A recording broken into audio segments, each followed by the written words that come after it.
Mapagpalang araw po sa inyong lahat at kung bago ka pa lamang sa aking channel baka pwede paki-subscribe, like, share at huwag kalimutan subscribe ang ama ng ating Kalingap Rab na si Val Santos Matubang at ang tatalakayin naman natin ngayon ay ang tungkol sa bahay ni Dara. Isa nga sa trabahador nito ay needs grasya pero kaya naman daw konting gasgas lang ng nakaraan ay tinukoy natin ang pagpapatiles ng loob ng bahay niya at sa kusina na napakaganda at maaliwalas sa paningin at ngayon naman ay ang patungkol naman sa design ng kwarto niya na napakaganda ng kulay nito at napakaganda nga naman ng design. Wow, Dara mala prinsesa ang dating dahil sa design ng kanyang kwarto di pa talaga ito makapaniwala na matatapos na ang bahay niya.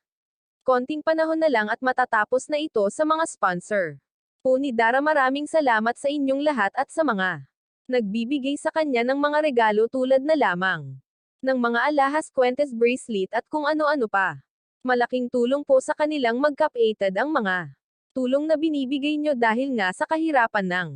buhay ngayon lalo at wala silang magulang na tumutulong at umaalalay kung sakaling wala silang makain o di kaya walang konsumo sa loob ng bahay kaya laking tulong talaga sa kanilang magkapatid ang tulong na binibigay nyo, Kuya Rab. Malaki talaga ang pangarap para sa tsinita natin na makapagtapos sa pag-aaral. Dahil para din naman ito sa kinabukasan nila dahil iba na talaga ang may pinag-aralan para di apihin ng mga may pinag-aralan. Masipag nga po ito mag-aral na ating tsinitang Dara dahil noon pa man na wala pa si Kuya Rab ay nilalakad niya lang pauwi galing eskwelahan kahit napakalayo nito sa kanilang bahay ay nagtatiyaga talaga siya para makapasok at makapagtapos para mabigyan ng magandang buhay ang kapatid niya para di na umano maranasan nito ang nararanasan niyang paghihirap noon.